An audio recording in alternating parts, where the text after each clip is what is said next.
Build your future with quality education. Emmanuel Arasar JJ College of Engineering and Polytechnic, Marthandam. Admissions open now.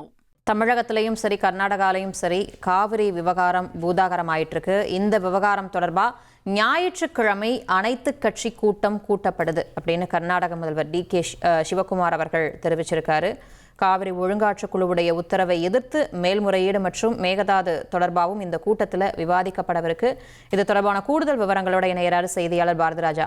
வணக்கம் பாரதிராஜா. அனைத்து கட்சி கூட்டத்தை கர்நாடக முதல்வர் கூட்டவிருக்காரு. அதே போல் இதுல என்னென்ன விஷயங்கள்லாம் விவாதிக்கப்பட இருக்கு, விரிவான தகவல்களை பதிவு பண்ணுங்க. வினோதினி, முக்கியமான விஷயம் என்ன அப்படின்னு பாத்தீங்கன்னா, கடந்த 28ஆம் தேதி காவிரி ஒழுங்காற்று குழு ஒரு உத்தரவை பிறப்பிக்கிறது. தமிழகத்திற்கு அடுத்த 15 நாட்களுக்கு தினசரி 3500 கனஅடி தண்ணீர் திறக்கணும் அப்படின்னா இந்த உத்தரவு வெளிவந்த உடனேயே கர்நாடகாவில் விவசாயிகள் போராட்டம் வெடிக்கிறது. முதல்வர் கூட, கர்நாடக முதல்வர் டி.கே. சிவகுமார் அவர்கள் கூட இந்த உத்தரவுக்கு எதிராக மேல்முறையீடு செய்ய போறோம் அப்படின்னு சொல்லி நேற்று சட்ட வல்லுநர்களுடன் ஆலோசனை நடத்தியிருந்தார்.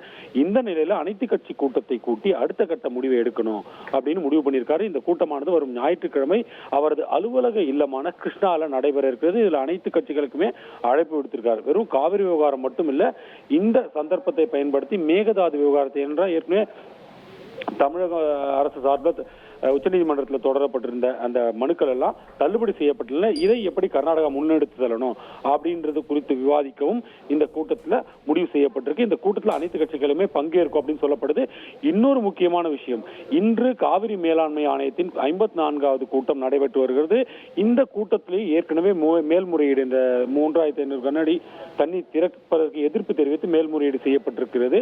அது குறித்தான விவாதங்களும் நடைபெற்று வரும் சூழல்ல இந்த அறிவிப்பானது கர்நாடக அரசு தரப்பிலிருந்து வெளியாகி இருக்கிறது. இந்த மேலாண்மை ஆணைய கூட்டத்தில் ஒருவேளை தண்ணீர் திறக்கணும் அப்படின்னு மீண்டும் உத்தரவு பிறப்பித்தால் உச்சநீதிமன்றத்தில் முறையிடலாமா என்பது குறித்தும் ஞாயிற்றுக்கிழமை நடைபெறும் அந்த அனைத்து கட்சி கூட்டத்தில் விரிவாக விவாதிக்கப்பட உள்ளது.